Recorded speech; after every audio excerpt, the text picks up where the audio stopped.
السلام عليكم ورحمة الله تعالى وبركاته kusoo dhawaada channelkayga Kismaayo Xawaaji Cooking maanta waxaan rabaa inaan sameeyo fruit kana ujeedaan fruit yaashan waxaa jecel ilmahayga marka fruitka waxa waaye marba nooca ugu jira marka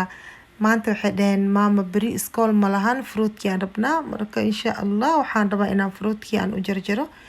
marka waxaan rabaa inaan idinla share gareeyo aragtaan saan fruitka ugu sameynayo ilmahayga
waa kana waad soo diyaariyay marka maqaayadaha waaweyn aan tagaysto oo kale waxaana lagu soo hordhigaa waxaa lagu dhahaa $50 bixi marka ilaahay idinkugu dhaariyay $50 waxa ma ka bixin lahayd $5 xataa ma ka bixin lahayd marka waxa waaye wixii hadda ka saysid easy ku yahay aniga waa bartay idinkana walaalihii iyo faa'iideysta fruit le waaye la soo jarjaray oo la soo la habeeyay le waaye wax walbana wuxuu u baahan yahay maskax iyo tartiib. Marka adi haddaad tartiib maskaxdaada u adeegatid waa ka fiican aa sameyn karnaa. Marka insha Allah daawasho wacan.